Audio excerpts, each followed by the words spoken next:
Welcome to Seder and Song, a project of the Drisha Institute for Jewish Education. I am Noah Batmiri, and I'm here with Rabbi David Silber, the founder and dean of Drisha. And we are going to be talking about the Seder. You will hear four voices: my own, that of Rabbi David Silber, that of a clarinet played by Mr. Andy Statman, and that of a piano played by Mr. Abaye Steinmetz Silber. We hope that you enjoy the conversation.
Welcome back to the Drisha Institute for Jewish Education's project on Seder and Song.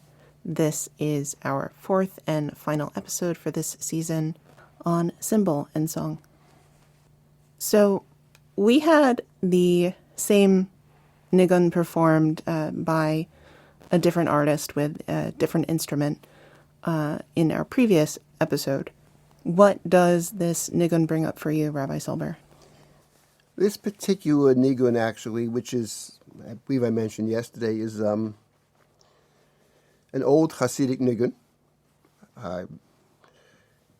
It actually evokes something personal, because I remember as a kid, as a child, that this particular nigun was used to accompany the words of Ya'eli v'Go'ali. Now, Ya'eli v'Go'ali is a small poem that is recited in many congregations before the Musaf service of the festivals. It's an introduction to Musaf, an introduction to the festive prayer.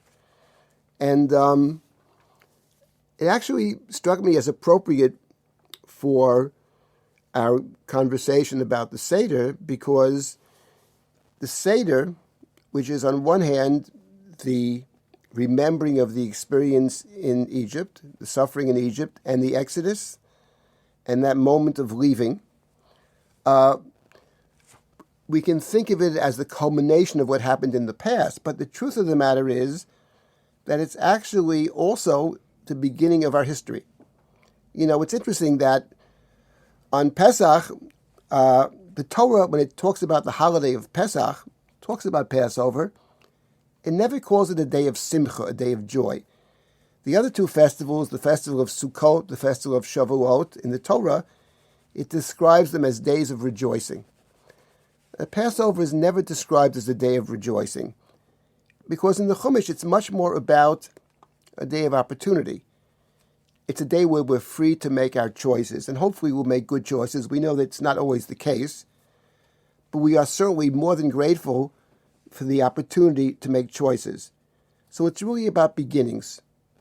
And this particular nigun, my experience with it, is about an introduction.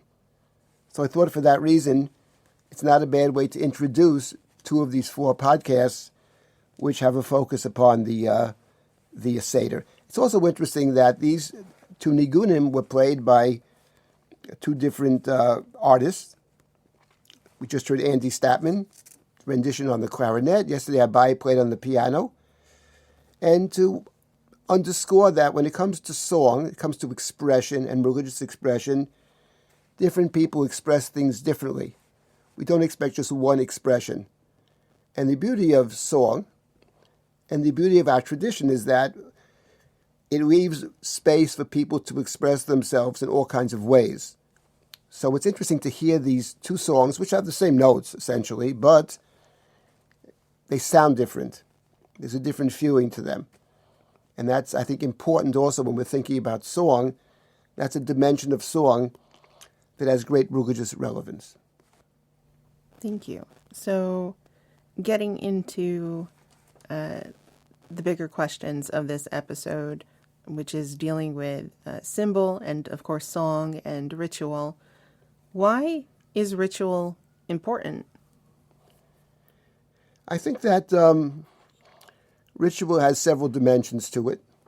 I'll mention a couple of them. One is that ritual is a way to strengthen the sense of community. You know, it's actually very interesting about the Haggadah. There are more Haggadot written than any other Jewish book. I think even more than the Bible. There are so many Haggadot and written from all different places in the world, and they're all different kinds of Haggadot. But what is striking to me is not so much the differences between the Haggadot. What is striking to me is that over time, over space, different places where Jews have lived, the similarities between the Haggadot are striking. The idea that you could travel to some other country, some other place, some other time, and have before you fundamentally the same text. And it's striking. It's an observance within the house, basically. And yet, the tradition, essentially, of the Seder, of the Haggadah, the fact that we are basically reading very similar texts with other Jews over time and place, that fosters a real deep sense of community. That's certainly one of the functions of ritual, to strengthen a sense of community, connection to the other. Now, in addition to that, I think there's another point about ritual, and that is also pretty central to the Seder, and that is what we are doing on the night of Passover. In the words of the Haggadah itself, in every generation, one sees oneself as if one personally left the land of Egypt. Now, we spoke in one of the other podcasts about a personal exodus, my own personal experiences. But there's also part of seeing myself from a historical standpoint as part of a community over time. And we do that by re-experiencing. We have one night in the year where we left Egypt and we imagine ourselves as walking out of Egypt. And what's interesting is that in the Haggadah, towards the beginning of the Haggadah, we're told the story of these sages who were up the entire night and studying, exploring the story of the Exodus. Until their pupils came and said, Rabboteinu, our teachers, Higia Zman Kriyat Shema Shacharit, the time has come to recite the morning Shema. And what's interesting is that recitation of the Shema, the twice a daily recitation of the Shema, which has 3 portions from the Torah, ends with the verse, L'man tizkaru, you should remember and perform my commandments and be holy. I am the God who took you out of Egypt. It's the last verse of the Shema. So twice a day we say, I am the God who took you out of Egypt, and we should remember this. Remember it. So there's a commandment every day to remember the Exodus. And then once a year there's a commandment to tell the story in great detail. They were up the entire night. And it strikes me that the idea of ritual has these two components to it. On one hand, it is keeping the experience alive. There are religious moments in one's life. There aren't that many typically, but there are some, and we don't want to lose those moments. Jacob wrestles with the angel in the book of Genesis, and the Torah says, therefore he was smitten on the thigh. Therefore the children of Israel do not eat the sinew of the thigh until this very day. We remember that event there through that which we don't do. We don't do something because we want to keep that moment alive where Jacob turns into Israel. And the same thing is true on the communal level. We re-experience the event, but we don't want to forget the event either. And that's the idea of memory. So on the night of Passover, the ritual is about keeping those moments alive. And then during the year, it's about keeping it alive through memory. So the pupils came in to the sages in the morning. In effect, what they're saying is, our teachers, the way to keep the moment alive through experience has come to a conclusion. Now we keep it alive a different way, through memory. And that's the Shema, the twice daily recitation of the Shema. So ritual and story and symbols are all related. And the Seder has many symbols. The Seder plate is probably one of the most famous Jewish ritual objects, especially as far as less frequently used objects go.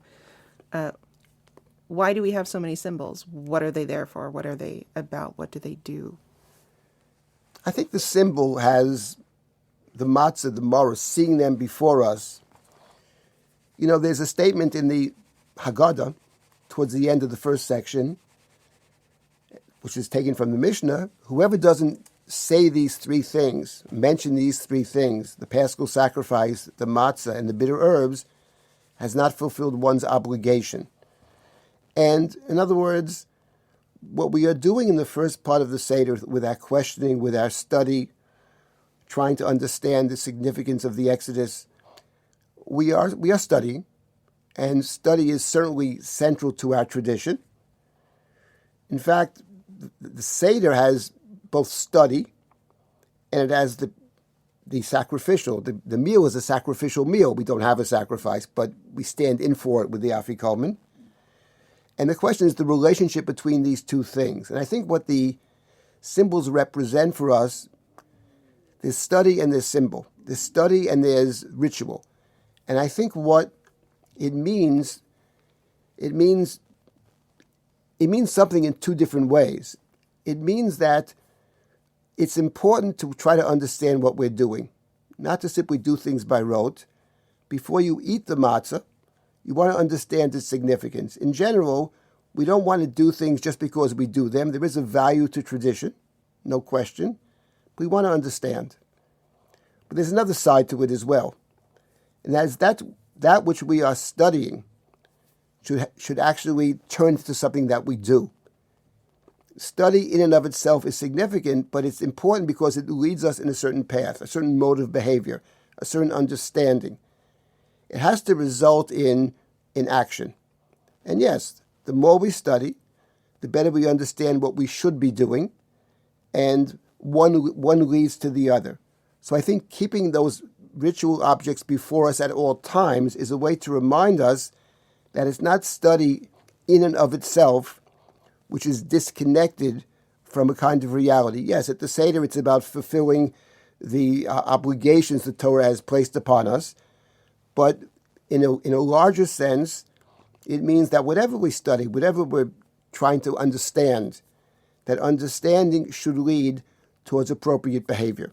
And of course, sometimes we change our mind. We understand things differently. When we come together and study as a group and even individually, we rethink. We change our mind. We try to correct our mistakes, of course. But to the best of our ability to understand and then to put that into practice. To me, that's what ritual objects represent, both at the Seder in terms of the matzah, the maror, and beyond that, as a general proposition, to the way that our tradition wants us to behave.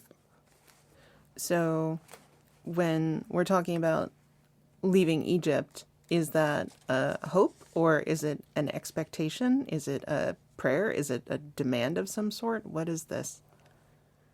Well, I think at the Seder is about seeing ourselves at that moment of leaving Mitzrayim. The truth of the matter is that the core texts of the Seder, the core texts, don't actually deal with anything beyond the moment of the Exodus. It's like Psalm 114, when Israel left Egypt, we became God's holy people. God was our king. It's all focused on that moment. And it's a moment of uncertainty.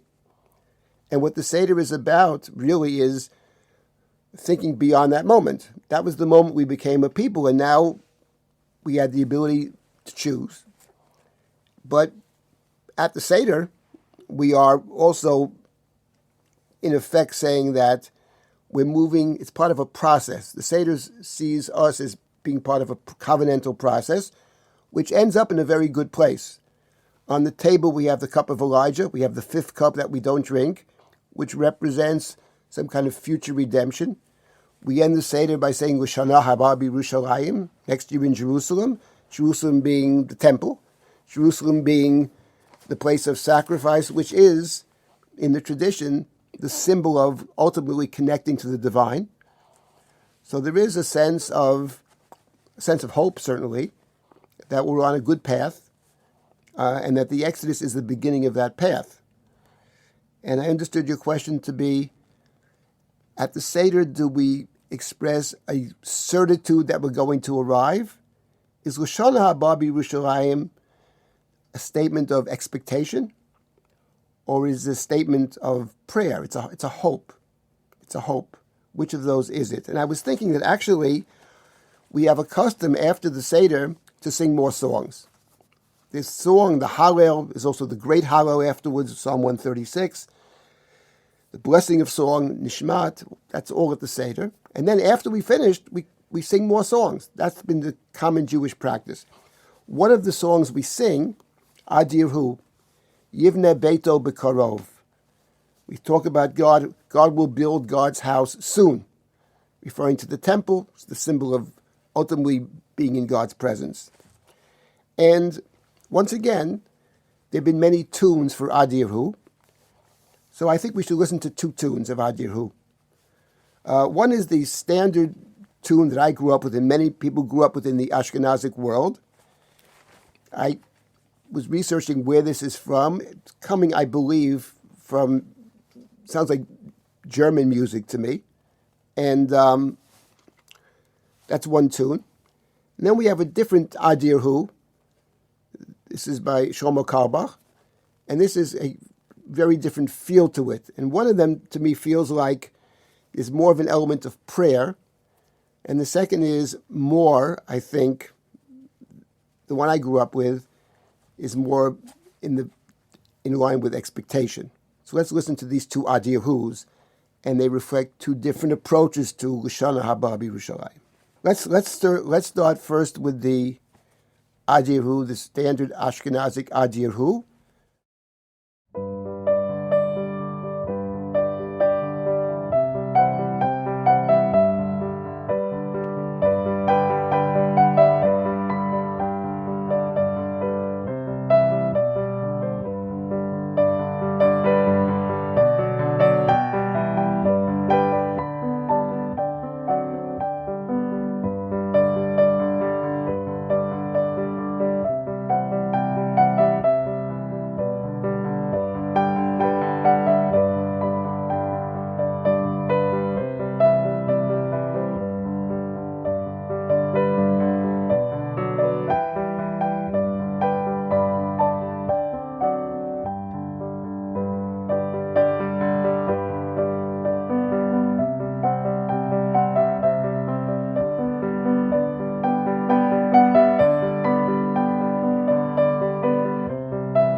Now let's listen to a different version of Adirhu, same words.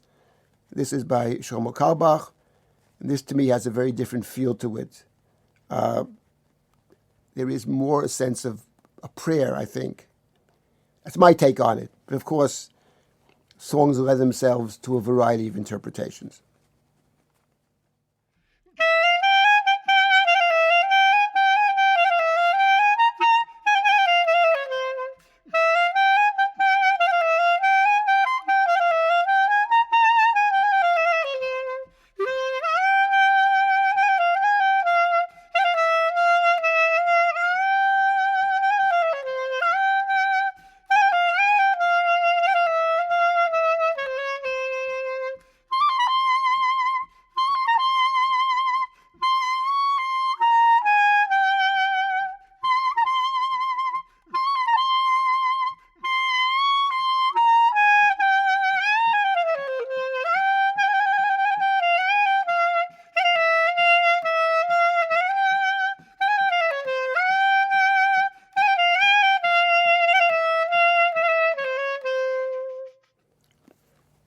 Okay, so in this series, we focused on Seder, we focused on song, we focused on Seder and song, and I'm wondering, Rabbi Silber, if you have any last thoughts on these matters. Well, I think song is, as I had mentioned earlier, very central to our tradition, central to our liturgy. And what we've tried to demonstrate is we've tried to expose some of people to some of the Hasidic music. There's a vast amount of Hasidic music. But I would say that when it comes to song, when it comes to music, there are the notes, but there are also the pauses, there are also the silences. And I think the power of the music is often not just in the sounds.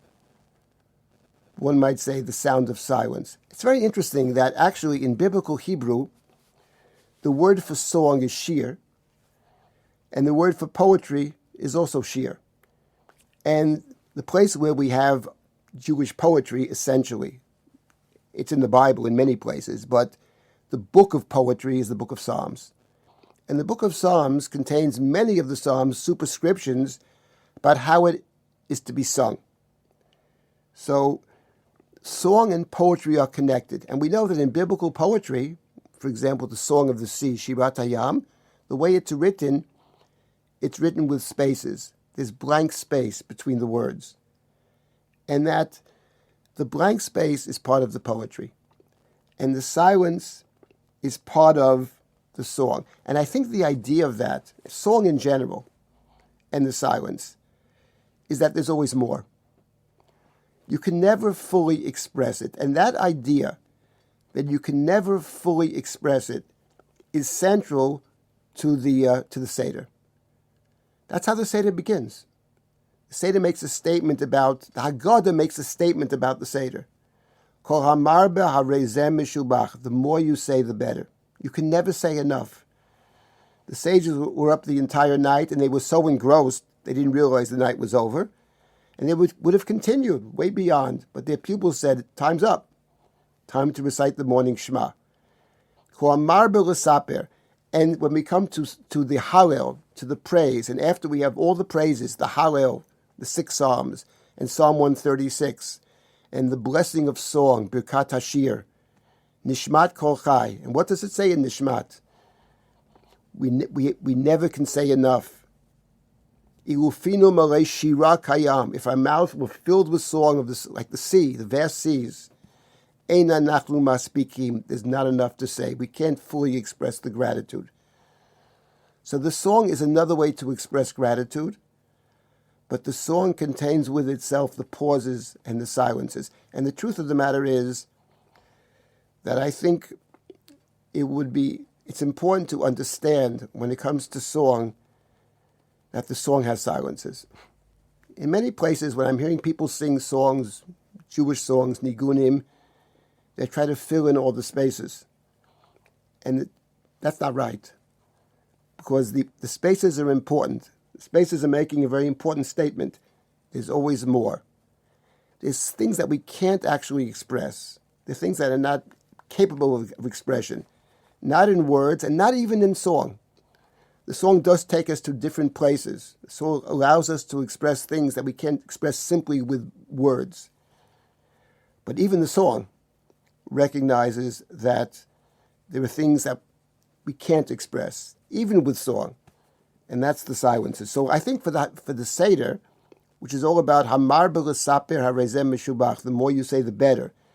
You can never be grateful enough for this opportunity, the opportunity of freedom, to make our own choices, even recognizing that often we don't make good choices.